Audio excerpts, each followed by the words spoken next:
Capítulo 13. Conflitos são oportunidades, não derrotas. Seu amigo lhe dá conforto, mas seu inimigo lhe dá um futuro. Mike Murdock. O maior líder da história da humanidade escolheu 12 homens para se relacionar com ele. Com esses homens, Jesus formou uma equipe e procurou estabelecer neles discípulos. Para cumprir esse propósito, o Mestre não apenas ensinou com palavras, mas também com sua vida. Amor, serviço, compaixão, amizade, fidelidade não foram apenas instruções feitas com lábios, e sim verdades vividas por meio da postura.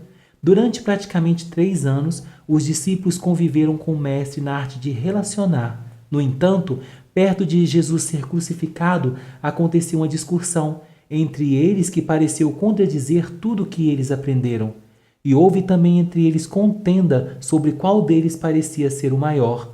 Lucas capítulo 22, verso 24. Esse conflito entre os discípulos é chocante, exatamente pela contradição com o ensino que eles ouviram e viram na vida do Mestre. Tudo o que Jesus ensinava tinha a ver com ser o menor e não o maior. O último e não o primeiro, servo e não quem está sendo servido. Os discípulos, por meio dessa discussão, mostraram que ainda não havia compreendido o ensinamento. Nem sempre boas palavras ditas e bom exemplo visto significam que as pessoas à volta estão compreendendo a mensagem. Alguns líderes se desesperam ao ver contendas, conflitos que são tão contraditórios ao que foi ensinado por eles. Muitos preciosos líderes estão pensando em largar seus postos, pois acreditam que o seu trabalho tem sido em vão ao ver atitudes dos seus liderados. Entretanto, não esmoreça. Se o mestre dos mestres passou por isso com seus liderados, nós também passaremos. Aliás, ao observar mais de perto o comportamento dos discípulos, vamos ver que depois de quase 3 anos intensos de discipulado, esses 12 homens falharam bastante. Pedro cortou a orelha de um soldado e negou Jesus 3 vezes. Tomé não acreditou na ressurreição, outros ficaram tristes e duvidosos no caminho de Emaú, sem contar que todos os 11 fugiram. E a princípio, não acreditaram como Tomé na ressurreição. Por isso é tão importante que o líder tenha paciência com os erros dos discípulos, porque uma lição ainda não aprendida hoje não significa que não será vivida no futuro. As pessoas erram no processo de aprendizado, porém, assim como os discípulos do Mestre, podem se erguer, mudar e assim fazer a diferença na história. Diante do fato de que o maior mestre e exemplo na área de relacionamentos, depois de tanto ensinamento, teve que lidar com conflitos em sua equipe. Precisamos entender que alguns conflitos, por mais que nos esforcemos, são inevitáveis em nossa caminhada. Depois de analisarmos questões intrapessoais e importantes princípios na área interpessoal, gostaria muito de dizer nesse último capítulo do livro que a prática desses princípios eliminaria a presença de conflitos nos relacionamentos. Contudo, dizer isso seria uma grande mentira. É verdade que a prática desses princípios vai evitar muitos conflitos e melhorar muito nossos relacionamentos. Entretanto, quando lidamos com pessoas imperfeitas e nos deparamos com o fato que também erramos, é impossível achar que não haverá alguma tensões nos relacionamentos. Na verdade, precisamos antes de tudo entender que conflitos não são em si destrutivos, mas possibilidades de aprendizado e amadurecimento. Depois da contenda dos discípulos, Jesus não demonstra ira, espanto ou desespero com aquela situação. Na verdade, o mestre aproveita a situação para reforçar o ensinamento. E houve também entre eles contenda sobre qual deles parecia ser o maior. E ele lhes diz: os reis dos gentios dominam sobre eles, e os que têm autoridade sobre eles são chamados benfeitores. Mas não serei vós assim. Antes o maior entre vós seja como um menor, e quem governa como quem serve. Pois qual é maior? Quem está à mesa ou quem serve? Porventura, não é quem está à mesa? Eu, porém, entre vós sou aquele que serve. Lucas, capítulo 22, verso 24 ao 27. Jesus não repreende o desejo deles de ser o maior, porém ensina que esse status só se alcança por meio de serviço. Existe em cada conflito um grande ensinamento que podemos aprender.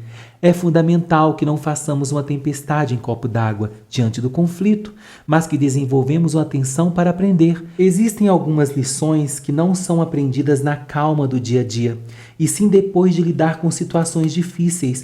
Muitas vezes é na crise que desenvolvemos um senso real de humildade ao ver nossa fraqueza e limites. É na dificuldade que somos convidados a desenvolver domínio próprio, perseverança, paciência, esperança. E por essa razão a Bíblia ensina, e não somente isso, mas também não gloriamos nas tribulações, sabendo que a tribulação produz a paciência, e a paciência a experiência, e a experiência a esperança. Romanos 5, 3 ao 5. Deus não nos promete relacionamentos sem conflitos, mas muito crescimento em meio a eles. Ao lidar com pessoas difíceis, somos convidados ao exercício do que aprendemos. Somos intimados na tribulação a retirar do campo da teoria os princípios que recebemos. Esse exercício é fundamental para o nosso crescimento como indivíduos. No campo físico, sabemos que a falta de exercício pode gerar atrofia de músculos, obesidade e uma série de complicações para uma vida saudável. No entanto, no campo interior, queremos muitas vezes viver uma vida aconchegada e parada sem nos expor aos desafios. E não percebemos que sem exercício nossa vida acaba não sendo saudável e fica limitada a pequenos sucessos. Lembro-me quando comecei a me exercitar na academia, não tinha músculos com muita resistência. Não aguentava levantar pesos de 30 ou 40 quilos em determinados aparelhos.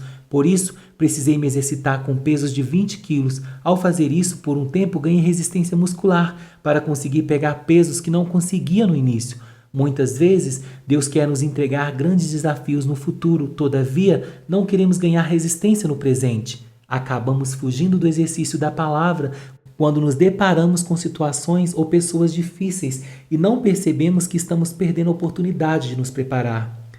Quem desafia mais a você exercitar o domínio próprio? As pessoas difíceis ou as fáceis de amar? Seus inimigos ou amigos são desafios a demonstrar amor e paciência? Tenho certeza que a resposta está nos inimigos ou nos amigos quando se demonstram atitudes difíceis. Ou seja, está no conflito a oportunidade de nos exercitar e nos preparar para grandes promessas do futuro. Foi por isso que antes de ser líder, Davi exercitou a honra diante da desonra do complicado Saul. Por essa razão, antes de ser rei, Davi liderou pessoas complicadas na caverna de Adulão. Então Davi se retirou dali e se escapou para a caverna de Adulão. E ouviram-no seus irmãos e toda a casa de seu pai e desceram ali para ele. E ajuntou-se a ele todo homem que se achava em aperto, e todo homem endividado, e todo homem de espírito desgostoso, e ele se fez chefe deles. E era com eles uns 400 homens. 1 Samuel, capítulo 22, verso 1 e 2. Aliás, antes de lidar com esses homens na caverna de Adulão e com o rei Saul, Davi teve uma boa postura diante do inimigo chamado Golias. Na verdade, vemos que a vitória de Davi sobre Golias nos ensina que inimigos não são o fim, mas meio de sermos promovidos. A traição dos irmãos de José foi o transporte dele até o lugar da promessa. A opressão de Faraó fez o povo se movimentar e sair do Egito para a terra prometida. Judas foi o canal que levou Jesus até a cruz e assim a ressurreição. Como afirmou o escritor Mike Murdock, seu inimigo obriga você a se movimentar. Seu inimigo é uma porta, não uma parede para a próxima etapa. Seu amigo lhe dá conforto, mas seu inimigo lhe dá um futuro. Seu inimigo não pode abortar o seu futuro. Ele é meramente um anúncio de que seu futuro está nascendo. De fato, melhor dizendo, não é exatamente o inimigo que nos promove, e sim nossa boa postura diante dele. Ao lidar bem com pessoas difíceis, podemos crescer e sermos promovidos. O contrário também é verdadeiro. Na verdade, muitas pessoas, pela mágoa, ausência de paciência e aspereza, não lidaram bem com os conflitos e pessoas difíceis e, com isso, viram a qualidade e longevidade dos seus ministérios diminuírem. Antes de lidarmos propriamente com pessoas difíceis e conflitos, precisamos aprender a valorizá-los. Precisamos entender que nenhuma atitude ruim nos impede de chegar ao sucesso, mas sim nossa reação a essa atitude. Existe um grande crescimento disponível em meio às crises. É enxergando o valor do conflito e da nossa reação ao mesmo que vamos aprender princípios práticos para lidar bem com conflitos. Lidando com os conflitos. Existem pessoas que acreditam que, se calarem sobre algo errado, vão evitar conflitos diretos em seus relacionamentos. As mesmas mantêm a tática do silêncio e não confrontam o erro para que o outro não fique chateado. Tentam manter uma falsa paz pela ausência do confronto.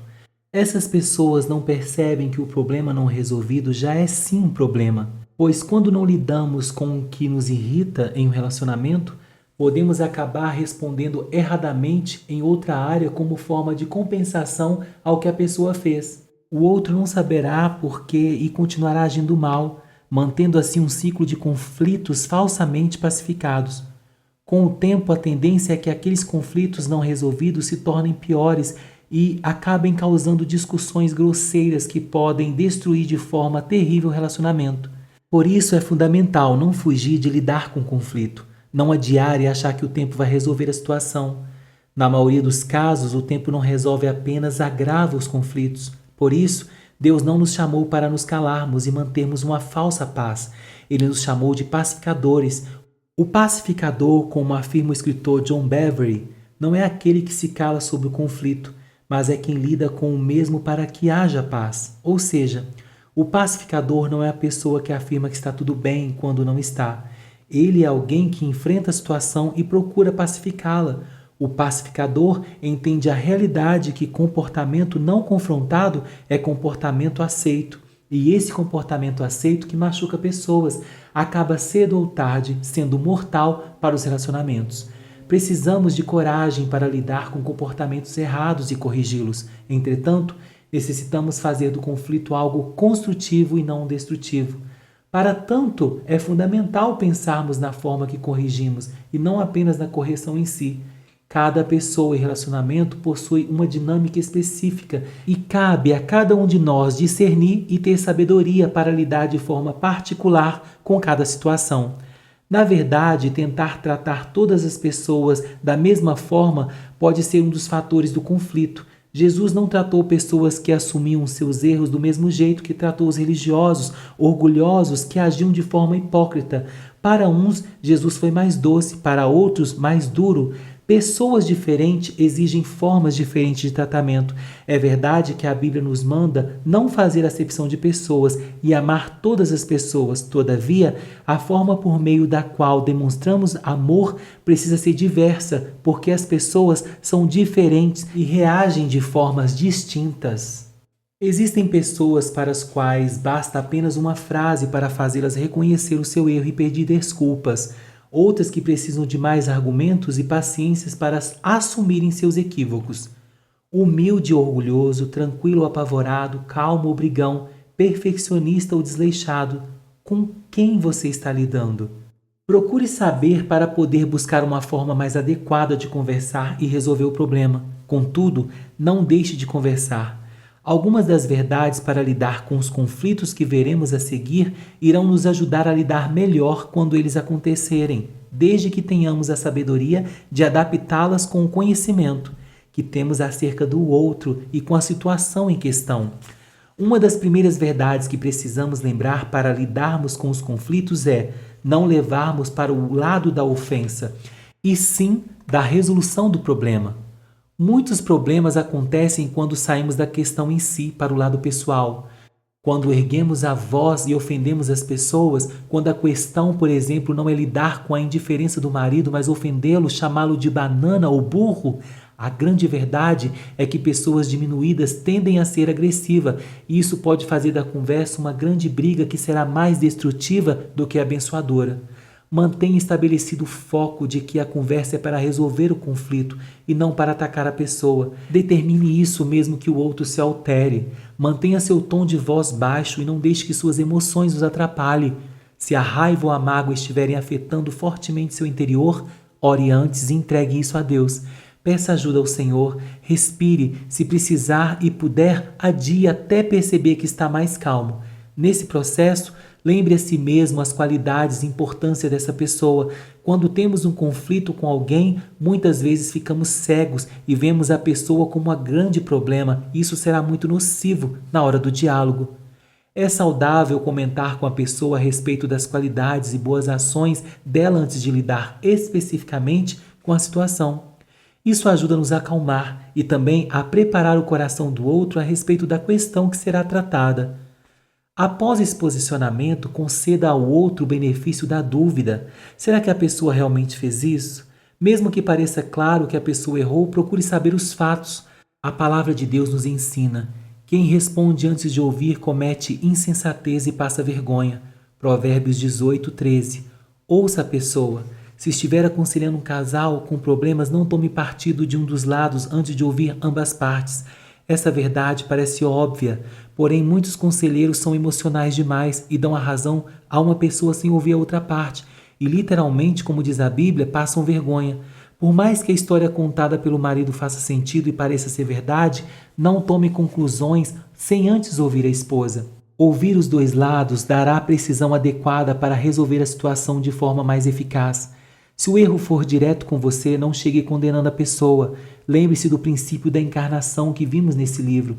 Faça perguntas sobre a vida e as condições que a pessoa se encontra. Isso pode levá-los a corrigir de uma forma melhor. Leve a pessoa a refletir sobre o erro dela, em vez de apenas dizer que ela está errada. Perguntas como: você acha que essa ação é correta? Como você enxerga essa atitude? Será que esse comportamento agrada a Deus? Será que isso ajuda seu casamento? Ou como você pode mudar isso? Podem ajudar a pessoa a entender por ela mesma a seriedade do que ela fez e a necessidade de mudança. Nessas perguntas é fundamental tomar cuidado com o tom de voz. Agressividade, ironia, desprezo podem estar expostos no tom de boas declarações e a mensagem no tom da voz pode acabar chamando mais atenção do que a mensagem que se deseja transmitir, causando assim problemas. Mesmo que existem muitas questões erradas na vida da pessoa, seja específico. Trate com 2 ou 3 questões no máximo, priorize as questões mais importantes e deixe o restante para o outro momento. Se falarmos de muitos problemas ao mesmo tempo, a pessoa pode pensar que não será capaz de mudar. Quando a pessoa enxerga dificuldades demais, ela pode ser ainda mais difícil. Precisamos ter paciência e dar tempo para que os ajustes sejam feitos. Se pensarmos bem, Deus não mudou todos os defeitos que temos de uma só vez. Ele não nos mostrou todos os nossos erros assim que recebemos Jesus. Na verdade, passo a passo, o Senhor nos mostra áreas que precisamos mudar, dando-nos tempo para que as mudanças aconteçam. Ao ser específico em falar o erro do outro, seja específico em assumir também o erro que você cometeu. Às vezes a pessoa agiu em reação a algo errado que fizemos e não temos a honestidade de pedir perdão. E apenas apontamos o que o outro fez contra nós. Será que não foi o seu jeito de falar que fez o agir de forma agressiva? Sua omissão em demonstrar amor que o levou a não lhe chamar para sair? Reconheça seus erros e peça perdão antes de chamar a atenção do outro a respeito de algo. Alguns dos conflitos que tive com minha esposa foram resolvidos rapidamente quando pedi perdão pela minha postura antes de chamar a atenção dela. A humildade abre espaço para reconhecer os seus erros e ter a iniciativa de mudança de ambas partes. Ao final da conversa, procure reafirmar o valor da pessoa, lembrar que a mesma é importante, declarar o quanto você a ama e aprecia a pessoa, mostrar de alguma forma o quanto ela é capaz de mudar e demonstrar o potencial que ela tem. É importante que a pessoa sinta que, apesar dos erros dela, quem a está corrigindo a ama e se importa com a vida dela. Como disse, essas verdades precisam ser adaptadas à pessoa e situações específicas. Talvez, por exemplo, pela constância do erro e outras tentativas frustradas, você tenha que ser um pouco mais firme com determinada pessoa. Seja sensível e sábio para que possa ser mais eficaz. Entretanto, não se esqueça da essência das verdades aqui mostradas e você verá que os conflitos podem não ser um problema, mas um grande crescimento para a sua vida e relacionamento. Se lidarmos com as nossas questões internas, melhorando assim nosso relacionamento intrapessoal, em vez de vermos na ação do outro o problema, teremos uma melhora significativa em nossos relacionamentos interpessoais.